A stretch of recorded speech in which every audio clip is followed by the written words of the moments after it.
Chapter Fire Claim Accounts. Question number 7. A fire destroyed a part of the stock of a firm on 13th May. Year इस book में 19 दिया हुआ है, आपके book में कोई अलग हो सकता है, ईयर मैटर नहीं करता। The goods valued at rupees 4,000 were saved, 4,000 के गुड्स सेव्ड किए हैं। तो जब हम स्टेटमेंट बनाते हैं, statement showing amount of claim, तो यहाँ पर लिखते हैं closing stock minus goods saved. तो कितने के गुड्स सेव्ड किए इन्होंने? 4,000 के। 4,000 के गुड्स जब आग लगी थी तब बचा लिए गए। The firm had covered its stock by an insurance policy of 60,000। अब इनके पास 60,000 का पॉलिसी लिया हुआ है। तो ये तो क्लोजिंग स्टॉक पे देखेंगे कि इनका ओवर वैल्यूड है या अंडर वैल्यूड है। अगर पॉलिसी ज़्यादा ली हुई है, स्टॉक कम है, तो पूरा पैसा इंश्योरेंस कंपनी दे देगी। लेकिन पॉलिसी ली हुई है, स्टॉक उससे ज़्यादा रखते हैं, तो फॉर्मूला अप्लाई करना पड़ता है। ठीक है। अब नीचे एडजस्टमेंट्स बहुत सारे दिए हुए हैं। इस सब में एडिशनल इन्फॉर्मेशन में देखो आप 10 एडजस्टमेंट्स दिए हुए हैं। अब जो हमने लास्ट लेक्चर किया था, लास्ट लेक्चर में हमने क्या किया था? 2 ट्रेडिंग अकाउंट बनाए थे। एक में से हमने ग्रॉस प्रॉफिट कैलकुलेट किया था, फिर उसका रेशियो कैलकुलेट किया और दूसरे ट्रेडिंग में वो अप्लाई किया। इसमें आप लास्ट एडजस्टमेंट देखो तो last adjustment number 10, rate of gross profit in the year 18 was 20% on cell. Gross profit का रेट दे दिया है। अब ग्रॉस प्रॉफिट का रेट दे दिया है तो हमें एक ही ट्रेडिंग अकाउंट बनाना है जो करंट ईयर का है, जिस ईयर में आग लगी है, फायर एक्सीडेंट हुआ है, 1 जनवरी से लेकर 13 मई तक का। लास्ट ईयर का हम नहीं बनाएंगे, लास्ट ईयर का हम परसेंटेज के लिए बनाते हैं और वो ऑलरेडी दे दिया है। तो एक ही ट्रेडिंग अकाउंट बनेगा। तो आइए ट्रेडिंग अकाउंट में देखते हैं क्या क्या दिया हुआ है। सो फर्स्ट दिया हुआ है स्टॉक ऑन 1 जनवरी 40,000। 40,000 का स्टॉक है, तो यहाँ पर हम बनाएंगे ट्रेडिंग अकाउंट एज ऑन या फिर फ्रॉम 1 जनवरी से 13 मई। स्टॉक है इनका 40,000। एडजस्टमेंट्स इतने सारे हैं इसलिए इंटरनल में लिख रहा हूँ, इंटरनल कॉलम में लिखेंगे। Purchase from 1 January to the date of fire 72,000। इन्होंने 72,000 का परचेज किया था। ये कैसे पता चला? तो इनके पास परचेज के बिल्स होंगे, या इन्होंने अकाउंट किया होगा, या टैली सॉफ्टवेयर में अकाउंट करते हैं तो उसका बैकअप ले सकते हैं। उस बैकअप से उन्हें पता चल जाएगा कि परचेज कितना हुआ है। या इवन अभी तो जीएसटी आ गया है, month on month, quarter on quarter government को बताना पड़ता है कि सेल कितना हुआ, परचेज कितना हुआ, तो उनके पास डेटा होता है। देन आगे देखेंगे sales from 1 January to the date of fire. Sale हुआ है इनका 61,000 का, तो सेल भी लिखेंगे 61,000। Then next expense on purchase paid from 1 January to the date of fire. Expenses में वेजेस दिए हुए हैं, कैरेज इनवर्ड दिया हुआ है एंड रेलवे फ्रेट दिया हुआ है। तो तीनों ही ट्रेडिंग में आते हैं। तो सबसे पहले 2 वेजेस, कितने हैं wages? 2,000। Then carriage inward, carriage inward कितना है? 1,000। Then railway freight,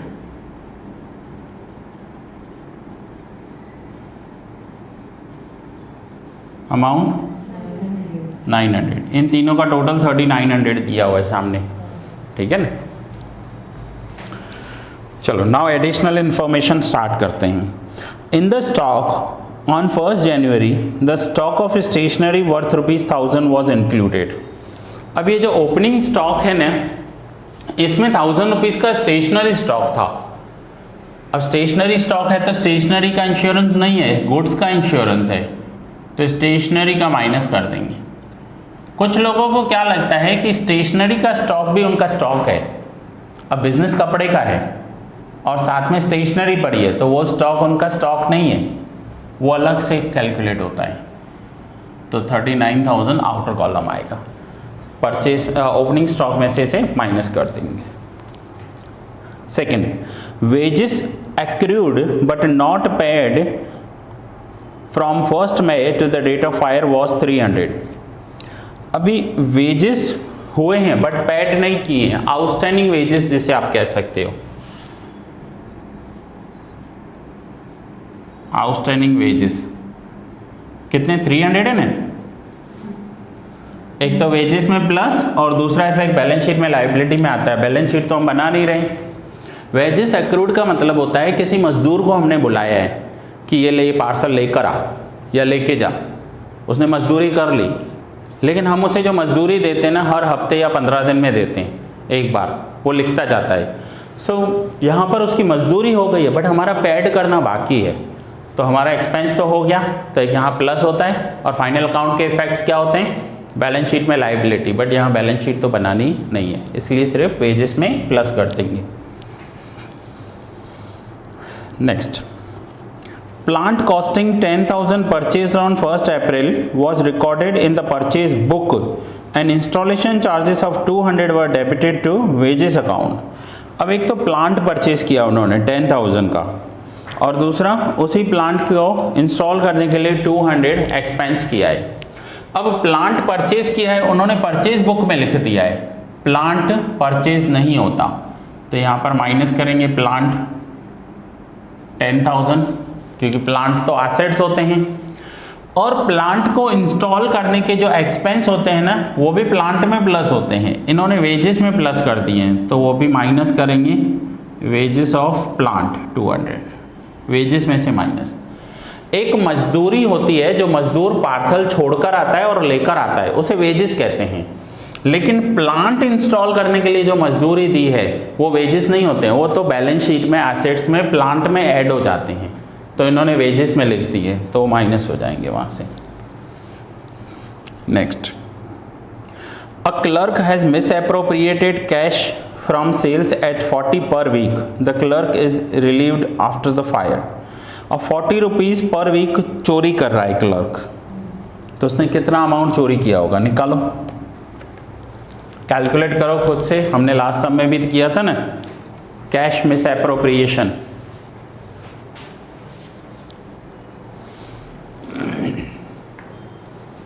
every week 40 rupees किया है, तो खुद से ट्राई करो, जो ऑनलाइन स्टूडेंट्स है वो भी ट्राई करो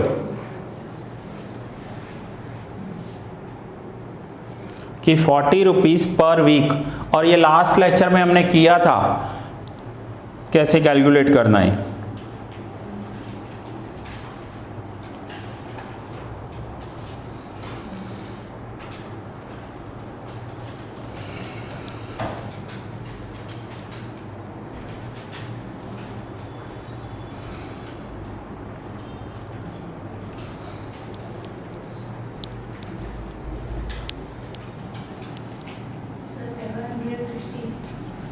कैश मिस एप्रोप्रिएशन, यह 760 करेक्ट आंसर है।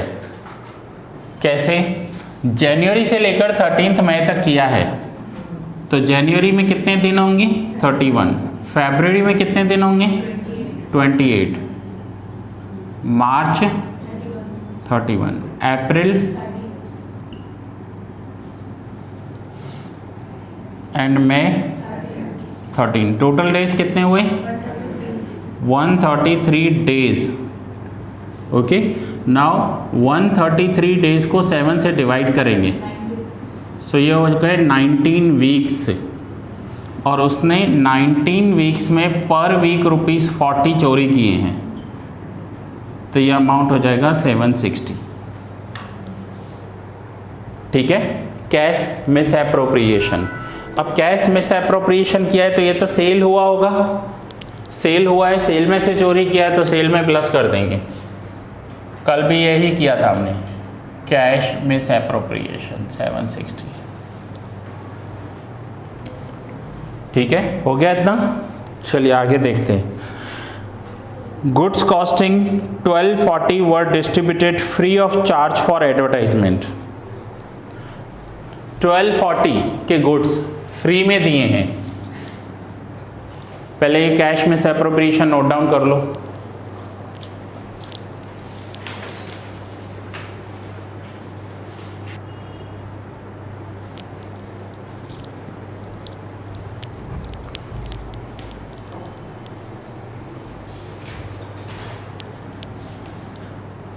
हो गया।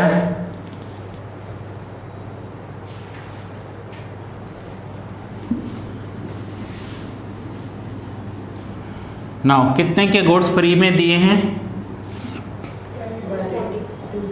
1240। तो यहाँ पर लिखेंगे by goods given as free sample.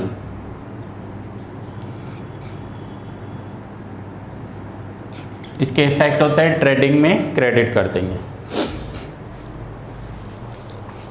Next, goods costing ₹152 were sold to a friend at cost price which is not included in the above mentioned sales. 152 के goods friend को कॉस्ट प्राइस पर दे दिए हैं, तो गुड्स बाहर जा रहे हैं, तो यहाँ पर लिखेंगे by goods given at cost 152। Sale में क्यों नहीं ऐड करेंगे? क्योंकि सेल पे प्रॉफिट होता है, हम सेल का परसेंटेज इधर प्रॉफिट में लेकर आएंगे, बट इस पे प्रॉफिट हुआ ही नहीं है, कॉस्ट पे दे दिए, तो सिर्फ ट्रेडिंग में क्रेडिट कर देंगे। 7th, the proprietor had withdrawn goods costing 1000 on 15th March for personal use which was recorded in sales book. अब कोई पर्सनल यूज के लिए गुड्स विड्रॉ कर रहा है तो अपने आप से तो प्रॉफिट नहीं लेगा, तो वो सेल में सेल नहीं होता है, वो goods withdrawn for personal use होता है। इन्होंने सेल में लिख दिया है, तो पहले तो सेल में से माइनस कर दो, क्योंकि सेल में जाएगा तो उस पर प्रॉफिट ऐड हो जाएगा, तो 1000 सेल नहीं हुआ, यहाँ से माइनस, और ट्रेडिंग में क्रेडिट लिखेंगे by goods withdrawn for personal use. ये GGOTS है, goods withdrawn for personal use. Goods तो बाहर गए बट प्रॉफिट नहीं हुआ, तो GGOTS सेल्स नहीं है, सेल में से माइनस और ट्रेडिंग में क्रेडिट करेंगे। GGOTS गुड्स लास्ट लेक्चर में समझाया था मैंने। 8th, purchase of 5000 made on 1st May in respect of which an invoice was received had been entered in purchase book but goods were not received up to 13th May। अब यहाँ पर goods purchase किए हैं, goods का bill आ गया था लेकिन goods अभी आए नहीं थे। अब अगर गुड्स आए नहीं थे तो जले भी नहीं होंगे, फायर एक्सीडेंट हो गया, समझो हमने ये गुड्स मुंबई से परचेज किए और हम अहमदाबाद में, सामने वाले ने बिल भेज दिया, हमें बिल मिल गया, हमने अपने परचेज में बिल को रिकॉर्ड भी कर लिया, अपने सॉफ्टवेयर में रिकॉर्ड कर लिया, बट गुड्स आए नहीं है हमारे पास। सो गुड्स आए नहीं है तो जले भी नहीं होंगे, वो भी ट्रांसपोर्ट में थे, तो परचेज में से माइनस करेंगे गुड्स नॉट रिसीव्ड। कितने के गुड्स रिसीव नहीं हुए? 5000। तो उतना परचेज कम हो जाएगा ना हमारा। हमें तो ये बताना है कितने गुड्स जल गए। Next, goods worth ₹200, 9th point, goods worth ₹200 were given to famine relief fund but the same was not recorded in the books of account। 200 के गुड्स चैरिटी में दे दिए और वो रिकॉर्ड नहीं किए, तो वो ट्रेडिंग में क्रेडिट करेंगे by goods given in charity 200।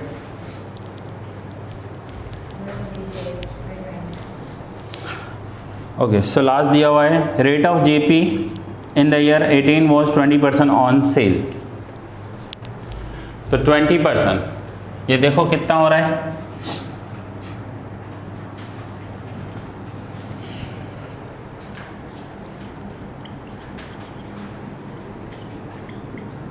Gross profit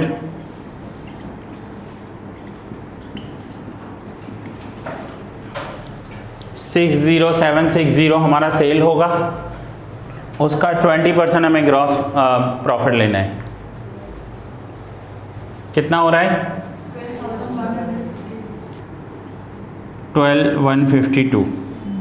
अब ग्रॉस प्रॉफिट है तो हमें क्लोजिंग स्टॉक मिल जाएगा। यहाँ पर क्वेश्चन मार्क लिख रहा हूँ, बैलेंसिंग फिगर से फाइंड कर रहे हैं, हमें बुक में नहीं दिया हुआ है। पहले आउटर कॉलम देखेंगे, देखो कुछ आउटर कॉलम बाकी हैं, विदाउट आउटर कॉलम टोटल मत करना, पहले आउटर कॉलम कर लो, परचेज का, वेजेस का,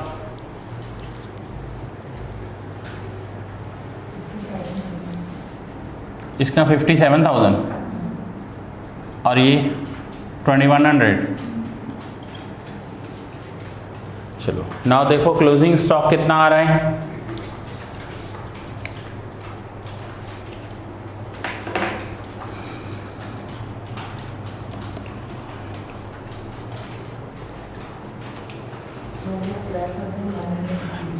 वन 112,152। इसमें से ये सारे माइनस करोगे,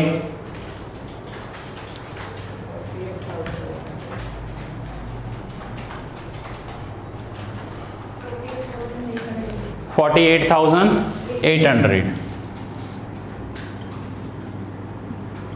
सो क्लोजिंग स्टॉक जो 48,800 निकला है,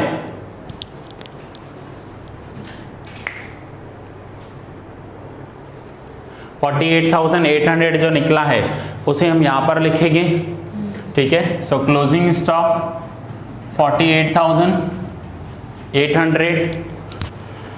अब क्लोजिंग स्टॉक 48,800 था और इनकी पॉलिसी कितनी थी? पॉलिसी कितने की ली हुई है गुड्स की? 60,000। इट मीन्स स्टॉक से ज़्यादा पॉलिसी ली हुई है तो पूरा क्लेम मिलेगा, ठीक है। क्लियर हो रहा है? इफ आप ऐसे याद रख सकते हो, if policy is greater than stock, closing stock, तो पूरा पैसा मिलेगा। लेकिन पॉलिसी कम ली हुई है तो फॉर्मूला अप्लाई करना है। तो यहाँ पर इनका स्टॉक कितना था? 48 का, और पॉलिसी कितने की ली हुई है? 60,000, तो पूरा का पूरा क्लेम मिलेगा। तो देखिए क्लोजिंग स्टॉक में से गुड्स सेव्ड कितने हुए? 4,000 के, तो 44,800। ये क्या हो गया? कल वाला सम निकालो। कल वाले सम में देखो क्या हुआ, लिखा हुआ है लॉस ऑफ स्टॉक लिखा हुआ है। ये लॉस ऑफ स्टॉक है, लॉस ऑफ स्टॉक, और प्लस एक्सपेंस करते हैं, वो इस समय दिया नहीं हुआ है, ठीक है। पॉलिसी ज़्यादा ली हुई है इसलिए पूरा पैसा मिलेगा, तो यही लॉस ऑफ स्टॉक होगा और यही अमाउंट ऑफ क्लेम होगा। सो अमाउंट ऑफ क्लेम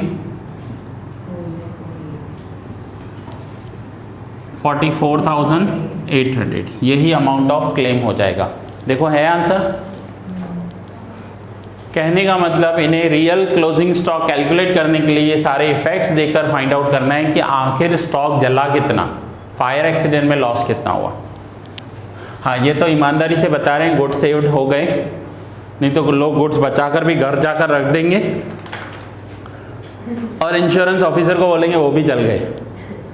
लेकिन ऐसे ऑनेस्ट लोग भी हैं कुछ जो बताते हैं कि हाँ सेव हुआ है सर, उतना कम दो हमें, नहीं तो इसका तो 60,000 का पॉलिसी था ना, 48,800 में मिल सकता था, बट ऑनेस्टी का कोई वैल्यू नहीं है, तो बता दिया ईमानदारी से 4,000 के गुड्स हमने बचा लिए हैं।